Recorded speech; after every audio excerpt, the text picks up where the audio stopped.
Hello guys, Adrian Clarke here and welcome to the breakdown. I'll start with an apology. I'd like to have got this video up a little bit earlier, but I had a day off on Thursday. I went to Ali Pally for the Masters Snooker. I had a brilliant time, but it does mean that I was delayed in putting this analysis together for you. So sorry about that. I'll try not to be as tardy in the future.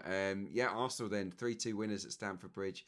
First leg of the League Cup semi-final. I think there was a feeling that it was a missed opportunity, even though it's a good result on paper. Feels like a missed opportunity because at 3-1 up, we were all over Chelsea, toying with them. And of course, Mikel Merino had a brilliant chance. It was an amazing save from Robert Sanchez. And we could have gone 4-1 up. And then in the blink of an eye, it's 3-2. And suddenly the tie is very much alive. It was a weakened Chelsea, of course. A lot of key players missing. So there is a sense that Arsenal really should have buried Chelsea in this first leg. And I do share that sentiment. Even though the performance itself had plenty of good bits, some not so good. We'll get to all of those very, very shortly. Let's start with some stats. And this really reflects why I think there's a little bit of frustration around this result. Chelsea's XG in the game was 0.65. Yeah, they scored twice. They didn't really create much, did they? But Garnacho in space, inside the box to tuck home the two opportunities that they did carve out, or they didn't really carve them out, did they? So that is annoying. Arsenal had 2.68 XG, obviously scored 3 goals. It was more of a fairer reflection. So yeah, that I think tells you that Arsenal really did deserve to win by more than 1 goal. It was a different type of game. I think the reason why this was maybe more enjoyable to watch from an Arsenal supporting perspective was because Chelsea came at us. They went for it on home turf. They had a lot of the ball. We only had 42.3% of possession. They definitely didn't try and low block us. And as a consequence, we did play some lovely football, particularly finding players in between the lines. And I thought, by and large, we were nice and patient on the ball in what was, a difficult atmosphere, fast-paced game. We kept the ball pretty nicely and we did create space and that was a definite positive. We had lots of shots. And the other stat I wanted to share with you was that 12 different Arsenal players had shots in this game, which is quite remarkable, I think. 12 different outfield players had a shot against Chelsea in the game. Just to put that into perspective, only 5 Chelsea players had shots against us. And again, it did show the value, even though we were a little bit frustrated with the final score. It shows the value of scoring first. Arsenal have now lost just one of their last 76 matches in all competitions when we've scored first. So, that is the key, isn't it? Fast starts, get our noses in front and hopefully get the job done. Right, let's crack on with some proper analysis, shall we? And I think we'll start with our goals, if that's okay. And we'll start with the first one, our 24th set-piece goal of the season and our 18th from corner kicks. Brilliant delivery, once again, from Declan Rice. Let's break it down very quickly for you. Here is image number 1, and it shows you the flaw in Chelsea's setup there. They've gone largely zonal, but they've got 2-man markers, or 3-man markers, and we've got 4 players at that far stick. You clearly see circled there the 3 versus 2, and that is absolutely integral here. As we flick it onto the next slide, you can then see how White has broken free from that, and he's become the spare man. But more importantly, circled there as Saliba and Trossard deliberately stationed in front of the goalkeeper, Robert Sanchez. And of course, what's happened there is that they've attracted Chelsea players. Yes, there's zonal players there, but they're really distracted by those 2 figures. And there's a fight going on, and it causes chaos. And as you can see here, Sanchez is a little bit flustered by that. Comes out, misses the ball, and he can't backpedal. He can't change the angle of his run to come and catch the ball because we've got 2 Arsenal players standing in his pathway, and that again is deliberate. And Ben White just nods the ball into the empty net. So yeah, really good set-piece goal from Arsenal. It was certainly thought out. It definitely exposed a weakness, a fragility in Chelsea's setup. And I think Liam Rossini and his staff will have to look at that. You can't... I mean, it's no secret Arsenal load the far post. We always have a load of players there. For them to just have 2 against our 3 or 3 against our 4, I find nuts, really. That was a bit crazy. Right, goal number 2 from Arsenal. obviously came from Viktor Gyokeres. So happy for him.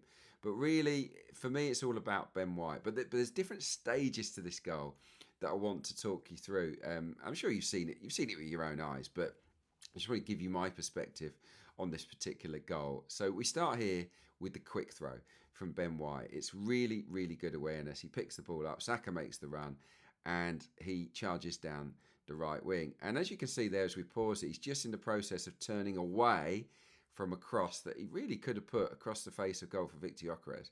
Just a simple right-footed ball to Viktor. He's got into a brilliant position as the centre forward to just get on the end of a low pass across the face of goal. I want to flick this onto the next slide here, because here Saka's turned, and look at Gyokeres. He's absolutely fuming. He's turned his back, he's thrown his arms in the air. He cannot believe the pass didn't come. But he didn't sulk for long, because Ben White, as you can see here, comes flying around. The ground he's made up is unbelievable. I've circled Neto there. Neto started alongside Ben White. He's lazy. Ben White is the opposite. Makes a brilliant, well-timed overlap. Saka picks him out. And then, of course, Gyokeres is alive, just in case. And we get a little bit of luck, because Robert Sanchez, really, really poor goalkeeping from him. Lets it squirm under his hands, of course. And Viktor Gyokeres is there to gobble up a nice little tap-in. So happy days for Viktor. He absolutely deserved that goal. I thought this was a big step in the right direction in terms of his performance. And really that ball should have come in first time. The fact that it came in from White in the end. Well, and it does open that dilemma. I did see, I think it was Jamie Redknapp that said the problem for Gyokeres, or one of the problems, is that he really would want a right-footed player on the right and a left-footed player on the left. So it does for that type of pass. And you do wonder whether we might see Saka on occasion play out on the left, and there he certainly wouldn't hesitate putting balls across the face of goal with his left foot. And you know, on the right, you've got other players that can do that. So let's see. Let's watch this space. But it is a valid point, actually. Right, let's look at goal number 3, an absolute beauty from Martin Zubimendi. Saka's involved again, passes it inside to Mikel Merino. And then as we pick up the slide here, look at Gyokeres. He's on the shoulder of the defender. And what he does, he darts at the very last moment into that lovely, lovely pocket of space. And it's a brilliant run, and it's explosive, and it's perfect. And as we roll it on, Merino's put it in there for him. He's held it nicely. Lovely little flick for Zubimendi, who has run off of Enzo. You can see that there. He started off right next to Enzo. Enzo's lazy, as was Neto for the first goal. He's got there, and then of course we saw what happened next, where that little body swerve from Zubimendi was absolutely sensational. It sent Fofana to the shops, didn't it?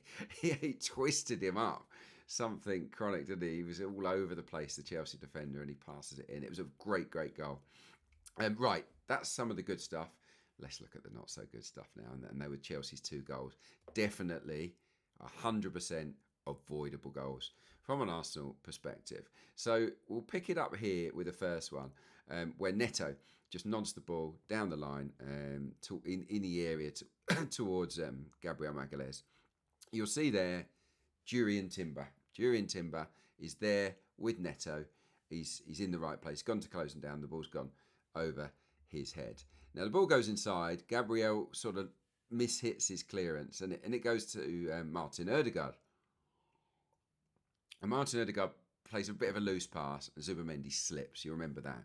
And then what happens? But here, just look at the bottom of the screen where Jurrien Timber is. I want you to look at Timber there, and then look at where Neto is. So Timber is absolutely ball watched, and Neto has moved on down that right-hand side. So he's suddenly free. So that's a problem. So Ødegaard loose pass, Zubimendi slips. We lose a couple of 50-50 duels, and they move the ball right. And look where Timber is now. He's still miles off it. Martin Ødegaard's got back to try and make an effort to stop Neto, but he can't, and he chips the ball in.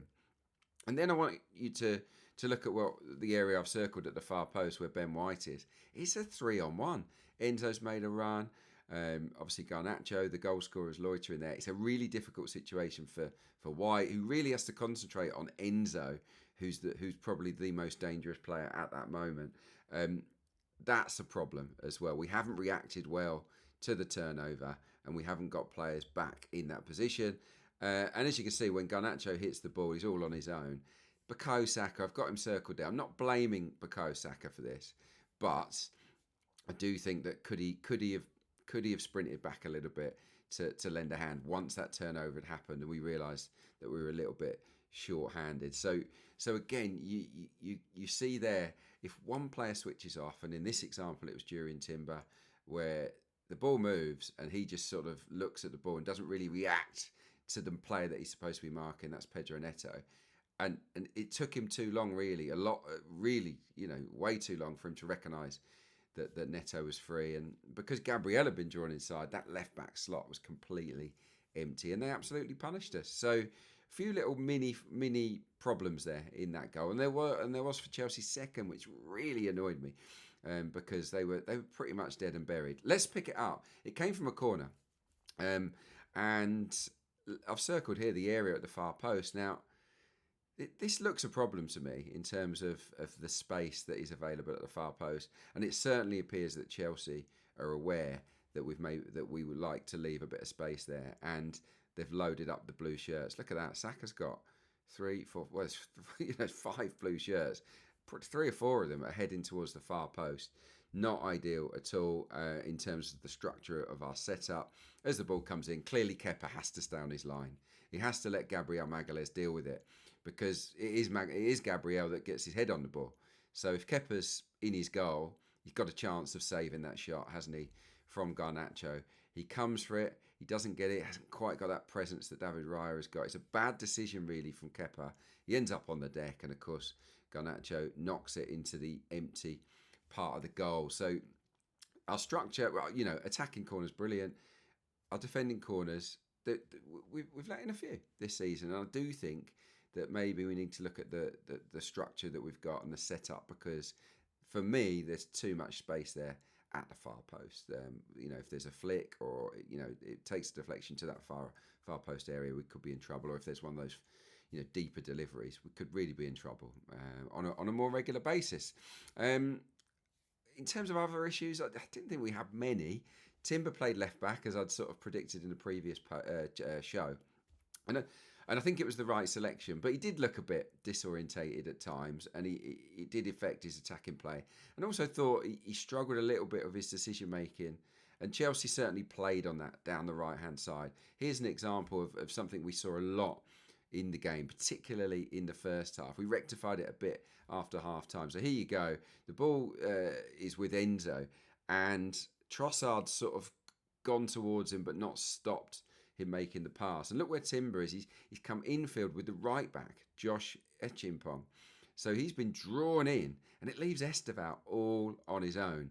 I would ask here, could you get Gabriel to pick up Echimpong nominally and let Timber go wider to deal with Esteval? Can Trossard not get drawn infield and maybe track Garnacho? I think that's track Esteval. I think that's probably what Mikel Arteta would be saying. Look, if Timber's drawn in, can the winger Trossard make sure that you're back in place to look after Esteval? And from that moment, actually, Esteval ran on and had a good shot. He cut inside, shot through the legs of Timber, and it was a really good save from Kepa at the near post.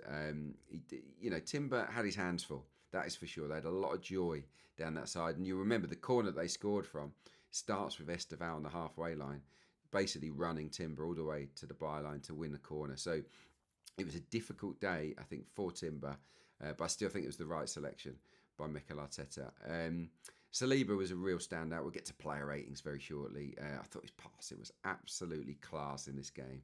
We picked out the spare man in midfield so often. He looked elegant. He looked totally in control of his game. I thought that Zubimendi also was excellent with his passing, and his awareness of space was great.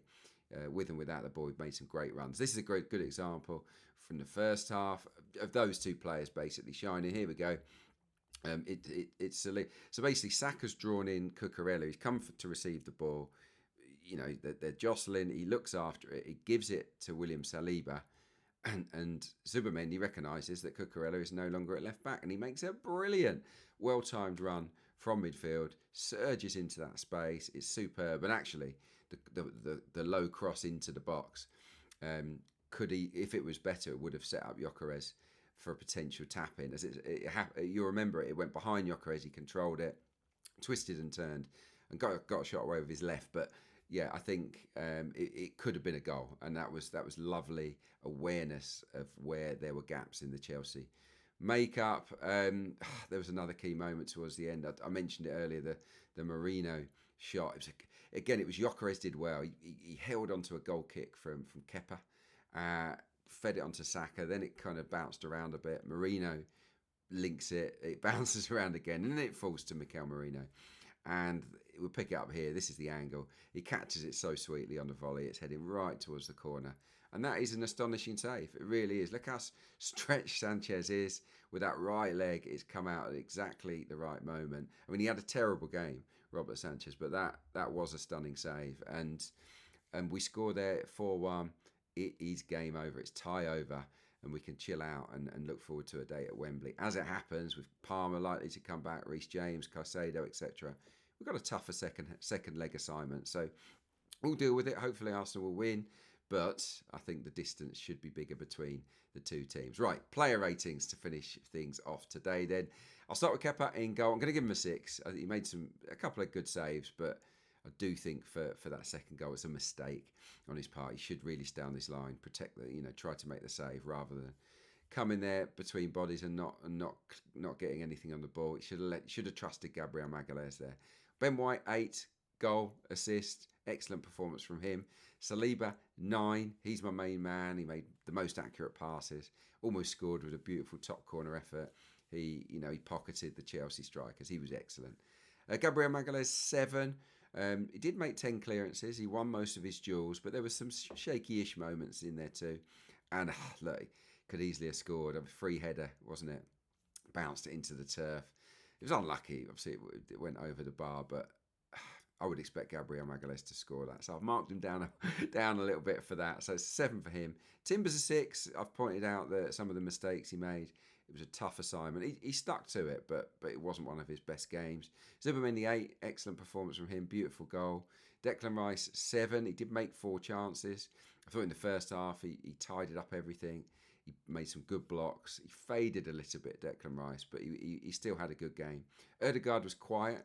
I'm going to give him a 6. Not one of his more influential games. I actually thought Merino was better than him when he came on in the number 10 role. Saka 7. Great battle with Cucurella as always. Certainly had the better of him.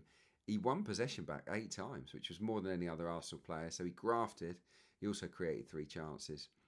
Was involved in some of the goals. So Saka did well on a 7. Gyokeres 8. Yeah, excellent performance from him. I've sort of outlined why. Trossard 6. I think he was a little bit quiet in the game. Not his best. As for the subs, Havertz 6, Jesus 6, Martinelli 6. Not a lot to say about those guys, but I did think Merino was excellent when he came on. Going to give him a 7. He was calm, looked after the ball really well, made some good decisions, and was unlucky, very unlucky not to score. As for the gaffer, I'm going to go 7. I think he picked the right team. He went strong. He made the right call with Timber. The subs, I think the Merino one were particularly effective. But obviously he'll be disappointed with the goals, and that's something for him to look at. But overall, I think it was a decent managerial performance as well. So that's it for today's show. I'll be back after the Nottingham Forest game. Hopefully that'll be another away win. I'll try and put that up on Sunday evening UK time. So until then, it's bye from me. See you soon.